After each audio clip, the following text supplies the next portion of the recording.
Olá pessoal, tudo bem? Sejam mais uma vez muito bem-vindos.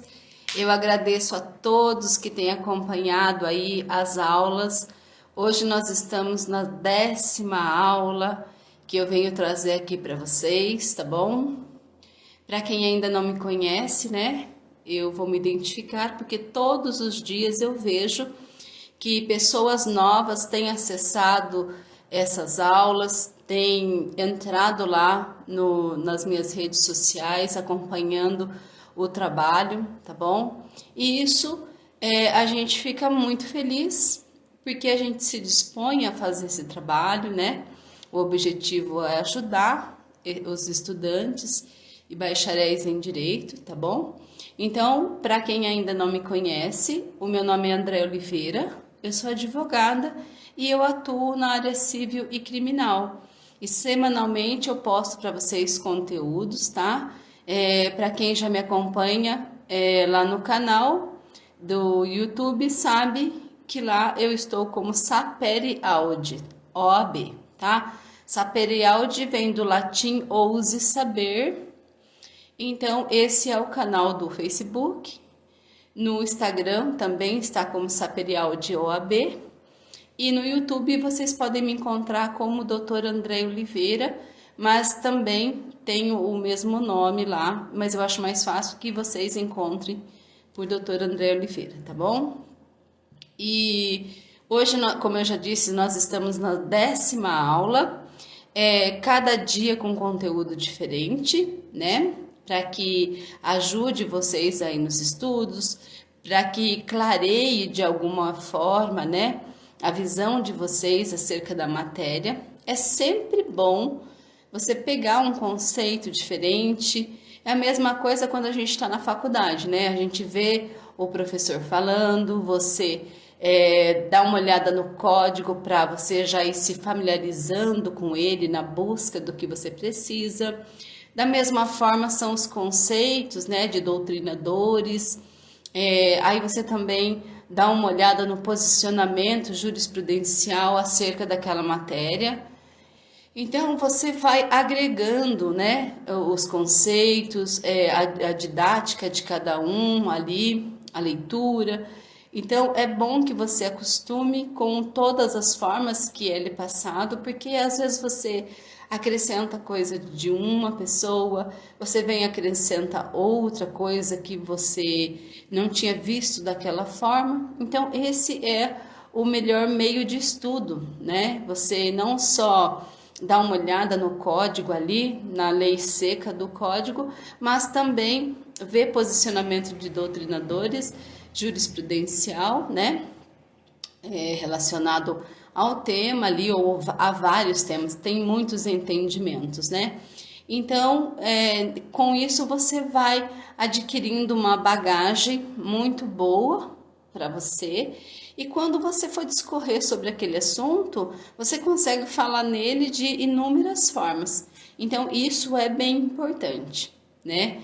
Que você tenha esse hábito, porque para você que pretende fazer a faculdade de Direito para prestar um concurso, ou seja, mesmo para advogar, você tem que acostumar com os termos, você tem que saber, né, o que se refere a aquela coisa dentro da área que você for trabalhar, não é? Só que para efeitos de prova da OAB, muitas pessoas estudam para direito penal de segunda fase, que foi também o que eu fiz, né? Eu escolhi porque eu gosto muito da matéria e por eliminação também era uma matéria que tinha um pouco menos de peça. Não é que é fácil, mas comparado ao direito civil, né, que tem muito mais tipos de peça, então eu optei por estudar essa matéria que eu gosto muito. É uma matéria que eu me identifico bastante, né? Cada vez que eu estudo, mesmo falando para vocês isso, mas toda vez que você pega uma doutrina, ou que você lê um conceito, ou que você vê um julgado, né?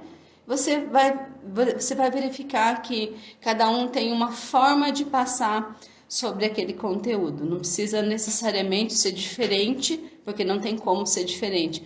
O conceito em si, ele acaba mudando um pouco a forma, mas porém mantendo o mesmo conteúdo, tá bom? E hoje eu selecionei para vocês o tema concurso de pessoas, tá? É bom que você se intere sobre o assunto, que você estude sobre esse assunto, porque na maioria das vezes a prova vem com mais de um agente, né? Em várias situações, a prova da OAB, ela trouxe o enunciado envolvendo mais de uma pessoa, tá? Para que você discorra sobre aquilo, para você identificar quem é o autor, tá? Quem figura como autor ali, qual a figura do coautor, do partícipe, se houve concurso de pessoas dentro daquela empreitada criminosa, tá? E as formas de penalização para cada um deles, que vai diferenciar, tá bom? Dependendo até que altura esse agente tenha praticado ali o delito, qual vai ser a colaboração dele para aquela prática, tá bom? Então, isso também é importante porque você vai conseguir discorrer sobre cada um deles, tá? Então, olha só, antes da gente começar a falar do concurso de pessoas, eu vou trazer um conceito bem rapidinho aqui para vocês sobre autor, coautor e partícipe, tá? É importante que você saiba da figura de cada um deles dentro da empreitada criminosa. Ai, gente, me desculpa, parece que eu tô com o nariz um pouco irritado aqui. Aqui onde eu moro tem um pouco de poeira, então acho que é isso, tá bom? Olha lá, indo direto ao assunto. Então, eu vou conceituar para vocês o autor, coautor e partícipe, tá? E depois a gente vai falando sobre cada um deles de forma individual, ok? Então, vamos lá. Vamos para um conceito bem simples de autor, tá? Autor é aquele que pratica a conduta típica descrita no tipo penal. Ou seja, é aquele que realiza a ação executiva, a ação principal. Ele tá na figura ali daquela primeira pessoa que já de pronto pratica o ato criminoso, tá? Ele inicia, ele executa e consuma aquele ato que ele se propôs a fazê-lo, tá? Então, ele tem a figura aí como se fosse principal nessa empreitada, nesse delito cometido, tá bom? Então, o autor é simples assim, é aquele que pratica a conduta inscrita na lei, né? Ou seja, é aquele que realiza a execução, tá? Ação principal. Então, ele tá sempre aí na figura primária desse possível concurso de pessoas, ok? Já o coautor, ele tem uma pequena semelhança, mas ainda assim o conceito sobre ele é um pouquinho mais extenso. Mas eu procurei a forma mais simples como sempre. Então vamos lá. O coautor é aquele que detém o domínio do fato e que, em conformidade com o planejamento delitivo, presta contribuição independente essencial à prática da infração. Entretanto, não atua obrigatoriamente em sua execução. Na coautoria, o domínio do fato é de várias pessoas, com respectivas divisões de função. Assim, todo coautor deve possuir o domínio ou o controle do fato. Então, você veja, na coautoria, ele está dentro daquela empreitada, ele está junto ali com esse autor, eles planejam, eles organizam, porém, a única coisa que é um pouquinho diferente, que ele não precisa obrigatoriamente executar, mas ele tem o comando da situação, Ele tem, inclusive, o comando para mandar parar, para mandar seguir, para mudar a rota ali de alguma coisa que foi planejado, mas que mudou no meio daquela empreitada, tá bom? Então, o coautor ali no caso, ele é tão participante quanto o autor. A única diferença, assim, mais gritante é que ele não precisa necessariamente executar os atos, né? Chegar à execução daquilo, mas a participação dele é inteira dentro daquela empreitada. Então, vocês só consigam imaginar que ele está junto com esse autor, tá bom? Inclusive no comando da ação, tá? Ele só não necessariamente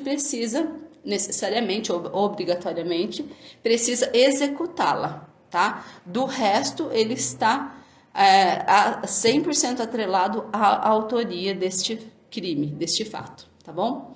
Já o partícipe é bem diferente, olha bem. O partícipe não realiza a conduta típica, ele não pratica o exato núcleo do tipo penal. O que é o exato núcleo do tipo? É a tipificação penal, tipo matar alguém. Isso é o que descreve o artigo 121 do Código Penal. Então, essa é a tipificação penal para o homicídio, tá? Mas ele contribui de alguma forma para o crime acontecer. Então, esse partícipe, a função principal dele é assessorar a empreitada, assessorar os colegas ali, tá? No momento de cometer aquele ato criminoso, tá bom? É consciente da ilegalidade e dos objetivos delitivos. Então, ele tá ali assessorando, tá? Ele tá buscando meios para auxiliá-los ali naquela empreitada, porém ele não pratica o verbo. Que se eles iniciaram eles tinham planejado ali um roubo, tá? E esse partícipe, ele não participa da subtração.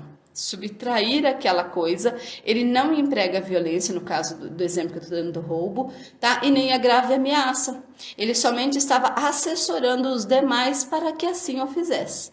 Então, veja, a participação do partícipe é bem diferente do coautor ali, tá? Então, antes de falar sobre o concurso de pessoas, é importante que vocês tenham em mente qual a atuação de cada um desses personagens aqui dentro de um crime, ok? E iniciando agora para a gente falar de concurso de pessoas, o conceito é super simples também. É a ciente e voluntária participação de duas ou mais pessoas em meio àquela infração penal, né? Em meio àquele delito, aquele crime, aquela empreitada criminosa. Então, a ação ciente e voluntária. Inclusive, aqui, ninguém está sendo obrigado a participar e eles têm em mente que trata-se de um crime, tá bom? Aqui ninguém não está sabendo do que está acontecendo, vamos dizer. Eles sabem, eles têm ciência de que aquilo é uma infração penal, tá? O artigo 29 do Código Penal traz o seguinte texto para o concurso de pessoas.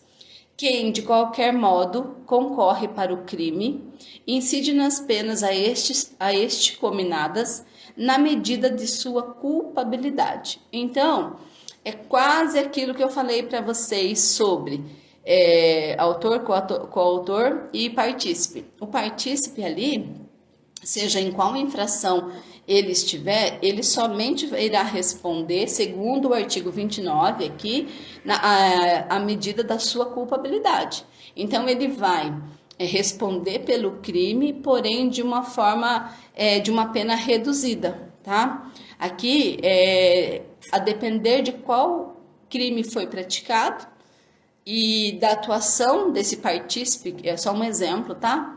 Ele vai responder na medida da sua culpabilidade. E assim os demais também, tá? Porque aqui no concurso de pessoas, somente mediante um caso concreto que a gente consegue verificar, ter em mente qual a participação de cada um.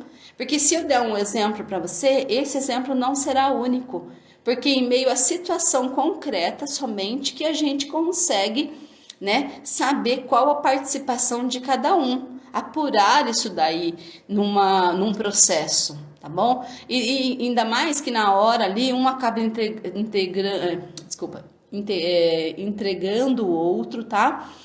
Fora os fatos, né, a autoria ali que se tem, a materialidade do crime, ainda assim ela pode vir a mudar. Primeiro você tem os meios de prova, que aquilo aconteceu das participações ali, daqueles agentes. Apurando aquela situação, ouvindo, né, testemunhas ou procedendo à oitiva de cada um deles, que você vai montando aquele quebra-cabeça. Então, é muito difícil dar só um exemplo, sendo que essa atuação vai depender do caso concreto, ok? O parágrafo 1º traz o seguinte: se a participação for de menor importância, a pena pode ser diminuída de 1/6 a 1/3, tá bom? Então, aqui que eu digo para vocês que precisa ser avaliado o caso concreto para a gente poder estar se falando nisso, né? O parágrafo 2º traz o seguinte: se algum dos concorrentes quis participar de crime menos grave, ser-lhe-á aplicada a pena deste. Essa pena será aumentada até a metade, na hipótese de ter sido previsível resultado mais grave. Então, veja, vamos dizer que eles combinaram aqui, olha, eu quero participar, mas eu quero participar só de determinada coisa. Ok, num primeiro momento entre eles. E se isso for apurado, será-lhe aplicada a pena deste, tá? Então, pode ver que aqui o artigo ele para, ponto e vírgula, será-lhe aplicada a pena deste. Porém, né, essa pena será aumentada na hipótese de ter sido previsível um resultado mais grave. Então, analisem que numa situação concreta, num roubo, onde já sabe, e olha, a gente vai subtrair e se preciso, iremos usar da violência ou grave ameaça para que garantir a execução daquele ato ali. Só que nesse emprego de violência, eles excedem a violência, tá? Mais ou menos um exemplo do que aqui está dizendo que resulta mais grave. No exagerar nessa violência, eles acabam matando a pessoa, ok? Então, é isso que diz esse parágrafo, que uma vez que pode ter sido previsível o resultado mais grave, e não necessariamente morte, mas uma lesão corporal grave também ou gravíssima, tá? Porém, deve ser analisado cada caso concreto de modo a verificar a proporção da colaboração. É isso que eu falei para vocês. Somente num caso concreto nós iremos conseguir saber qual a proporção da participação de cada um desses agentes, tá? Qual os requisitos, por exemplo, para o concurso de pessoas? Pluralidade de agentes e de condutas, tá? Relação de causalidade entre as condutas. As condutas têm que estar conexas. Um não pode fazer uma coisa e o outro fazer uma outra coisa que não tinha nada a ver com aquela conduta. Liame subjetivo entre agentes. Identidade de infração penal. Então, 4 requisitos. Porém, vamos falar sobre cada um deles agora. O que significa dizer pluralidade de agentes e de condutas, tá? A existência de diversos agentes, isso é fato porque nós estamos falando de concurso de pessoas, que empreendem condutas relevantes, não necessariamente iguais. Aqui a gente está falando da pluralidade, tá? É o requisito primário do concurso de pessoas. A atuação reunida dos agentes faz com que os vários concorrentes respondam por o crime. No caso de pluralidade de pessoas, basta que haja diversos agentes para configurar o crime de concurso de pessoas, tá? Já na relação de causalidade entre as condutas, é necessário que cada uma das condutas empreendidas tenha relevância causal, aquilo que eu disse para vocês, tem que estar atrelada ao mesmo episódio.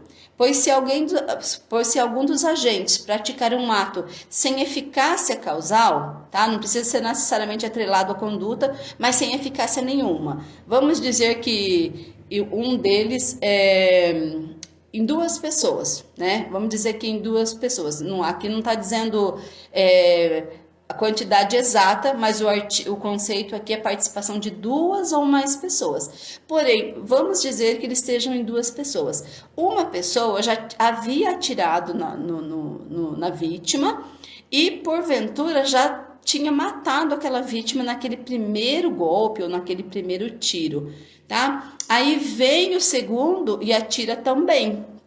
Então, aqui que diz essa relação de causalidade. Pois se algum dos agentes praticar um ato sem eficácia causal, não haverá concurso de pessoas, ao menos para aquele. Porque se a vítima já estava morta e o outro vem a tentar matá-la, não tem como, tá? Não tem como, e a gente também daí não estaria falando de concurso de pessoas, ok? Liame subjetivo entre os agentes. É também necessário que todos os agentes atuem conscientes de que estão reunidos para a prática da mesma infração. Sabe? Aquele que entra ali de qualquer forma, de qualquer jeito, para aquela empreitada criminosa, nesse liame subjetivo, eles todos têm que estar conscientes de que estão reunidos para a prática da mesma infração, tá? Que é um dos requisitos aqui. Identidade de infração penal. Para que se configure concurso de pessoas, todos os concorrentes devem contribuir para o mesmo evento, seja uma grande participação ou uma participação relevante, mas é preciso que todos concorram para o mesmo evento, tá bom? Olha só, na prova da OAB já teve um exemplo que eu vou passar para vocês, tá? Só para vocês terem ideia como a prova pede. Pode ser que algum de vocês que já tenham prestado essa prova lembrem dessa questão, tá bom? Mas é bom que você faça uma correlação para você entender que o jeito que a prova pede, que é realmente para confundir o candidato, ó. Numa situação lá, a prova falava que uma moça trabalhava numa casa e que ela tinha combinado lá com os miliantes um furto na residência e onde ela deixaria a porta aberta, tá? Só que os infratores, eles pularam um muro e foram pegos pelos policiais, tá? No que eles pularam um muro para cometer a subtração, que estava combinado com ela, daí a prova, né? Os policiais prenderam esses dois agentes. Aí a prova queria saber se a ação dessa moça tinha alguma ligação com o resultado, tá? E daí a resposta era que não.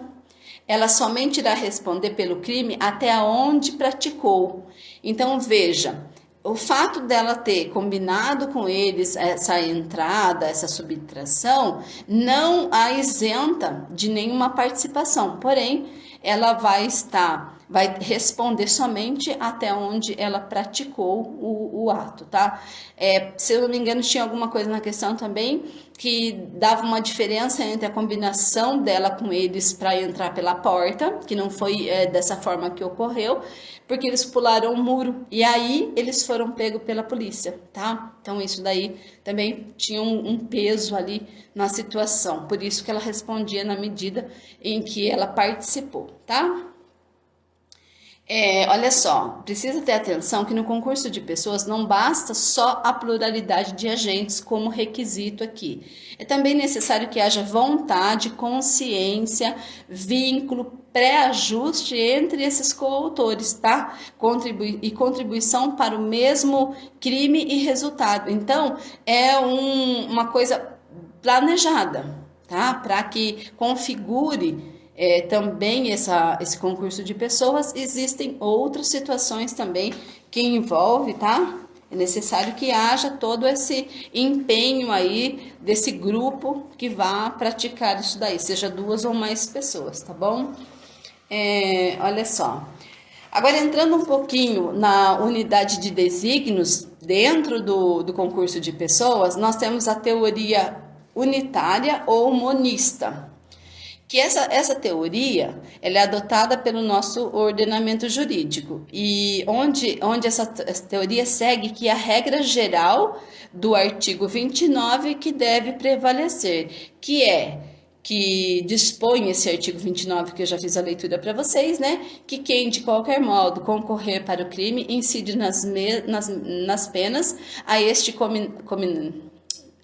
cominadas na medida de sua culpabilidade. Então, é isso que dispõe o artigo 29, e para essa teoria unitária ou monista, é isso que deve prevalecer.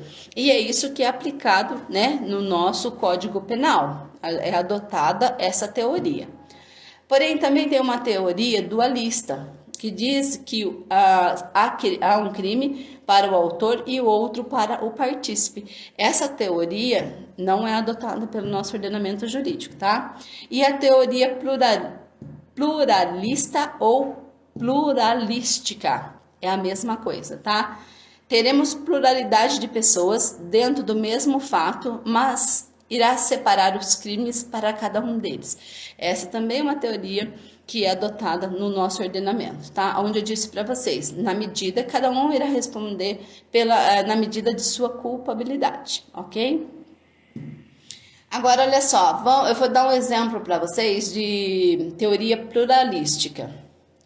Porque aqui fala que teremos pluralidade de pessoas dentro do mesmo fato, tá? Mas irá separar os crimes para cada um deles. E o exemplo que a gente tem, tá? É o artigo 124 e o 126, que trata do aborto, ok?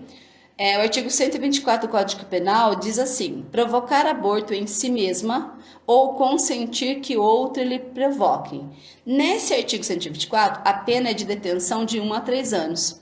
Então, seguindo essa teoria pluralista, nós teremos tipificações penais diferentes. Por quê? Aqui nesse artigo 124 fala em provocar aborto. Então, provocar aborto em si mesma, tá bom? Ou consentir que o outro o provoque. Porém, esse outrem aí que traz o texto, ele vai responder pelo artigo 126 do Código Penal, não pelo 124.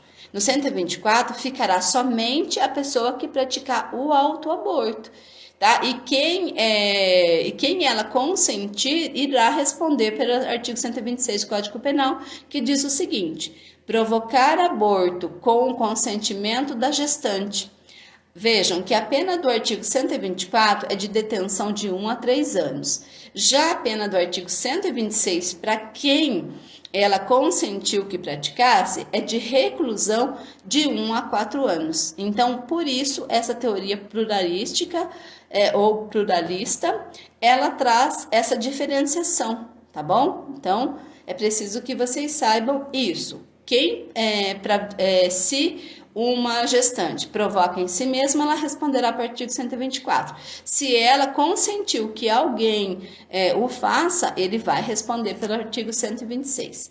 Ainda assim, o parágrafo único diz: aplica-se a pena do artigo anterior se a gente... Aplica-se a pena do artigo anterior se o agente não é maior de... se a gestante não é maior de 14 anos, ou é alienada, ou débil mental, ou se o consentimento é obtido mediante fraude, grave ameaça ou violência. Esse é o parágrafo único, tá? Outra hipótese também, daqui que separam os crimes, no artigo 342 do Código Penal, tá? Esse também é mais um exemplo que eu trago para vocês, onde vai acontecer de um responder pelo 342, tá? E o outro responder pelo... Não. Olha só, esse aqui é muito mais simples, para que você tenha uma visão diferente. Eu vou passar um exemplo para vocês do artigo 317 do Código Penal, que é solicitar ou receber para si ou para outrem, direta ou indiretamente, ainda que fora da função ou antes de assumi-la, mas em razão dela vantagem indevida, ou aceitar promessa de tal vantagem. Esse artigo 317, ele trata da corrupção passiva. Aqui, esse artigo trata de um crime cometido pelo funcionário público, tá bom? Então, esse artigo 317, ele diz solicitar ou receber. Isso aqui está dentro da corrupção passiva que é cometida pelo funcionário público. Porém, ele responde pelo artigo 317 do Código Penal e quem oferecer ou prometer, já que ele, primeiro, no artigo 317, fala em solicitar e receber. No artigo 333, fala oferecer ou prometer vantagem indevida a funcionário público, para determiná-lo a praticar, omitir ou retardar ato de ofício. Aqui a corrupção é ativa. Essa corrupção é cometida pelo terceiro que oferece. Então, veja, o terceiro que oferece aquela vantagem, né, indevida ao funcionário, prometer ou oferecer, tá? Ele responde pelo artigo 333 do Código Penal e o funcionário público que solicitar ou receber essa vantagem responde pelo 317, que tem penas diferentes, ok? Importante que vocês saibam aqui também que se uma pessoa se junta com um menor, tá? No concurso de pessoas, para a prática, por exemplo, de um crime como tráfico de drogas, tendo esse menor conhecimento do fato, mesmo que ele tenha conhecimento de fato, se uma pessoa maior de idade se junta com um menor para a prática desse tráfico de drogas, né, para feitos de configurar o concurso de pessoa, o menor não irá responder pelo esse crime, ele não será punido pelo crime de coautoria nesse concurso de pessoas, tá? Porque, em regra, menor não comete crime, somente comete infração penal, ato infracional, perdão, ato infracional. Então, menor nunca comete crime, tá? Comete apenas ato infracional. Outra coisa importante, que no concurso de pessoas poderá ter situações, né, em que a pena será mais grave, será uma pena mais gravosa para esse concurso de pessoa. Então é preciso observar que se nessa ação criminosa, nessa associação criminosa, já não estará gravada a pena, tá bom? Existem tipificação ali no código em que, havendo concurso de pessoas, a pena já é agravada. Então, neste caso, ela não poderá sofrer o bis in idem, tá? O bis in idem é dupla penalização pelo mesmo crime, que não é autorizado na nossa legislação. É proibido a prática do bis in idem. E o que seria o bis in idem? Uma dupla condenação pelo mesmo crime, tá? Você falar de uma qualificadora é uma coisa, tá? Você falar de dupla penalização é outra coisa. Então, se atentem a isso e tomem bastante cuidado, tá bom? Então, pessoal, era só o que eu ia trazer para vocês, os pontos principais sobre concurso de pessoas e também sobre unidade de desígnios. Como eu sempre digo, não tem como a gente adentrar numa matéria, tá? Em que você possa passar tudo. Porém, eu trago sempre os tópicos principais para que você agregue esse estudo aqui que eu passo, esse conceito, ao que você já sabe e ainda assim, se você não souber, tá? Você pode perguntar lá para mim, assim que você assistir os meus vídeos, se você quiser deixar uma pergunta para mim, eu vou ter maior prazer em responder, porque às vezes é uma coisinha muito pouquinha ali que falta para você ligar uma coisa na outra, tá? Então, o objetivo principal dessas aulas, né, e do meu conteúdo nas redes sociais é que você venha a agregar esses conceitos, essas aulas aos seus estudos, tá bom? E que você consiga visualizar de uma forma diferente, né, como que como que eu passo esse conceito, como você já leu, como você já viu, e isso é uma forma de ir juntando uma coisa e outra e você chegar aonde você quer, você ter esse conceito na sua cabeça, tá bom? Então eu espero que vocês tenham gostado, eu fico muito feliz da participação de todos aqui, agradeço muito, tá joia? Porque sem vocês não é possível que a gente esteja aqui sempre, né, trazendo isso, se não for para compartilhar ou colaborar de alguma forma, tá? Não tem sentido a gente tá sempre disponibilizando esses conteúdos para vocês, tá bom?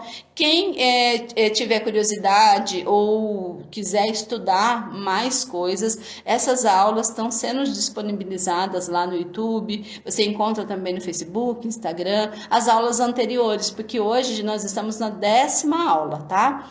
Então, qualquer coisa que você queira ver outras aulas também, é só ir lá e assistir, tá bom? Então, por hoje eu vou ficando por aqui. Até semana que vem com mais aulas para vocês. Um grande abraço, ótimos estudos e até mais.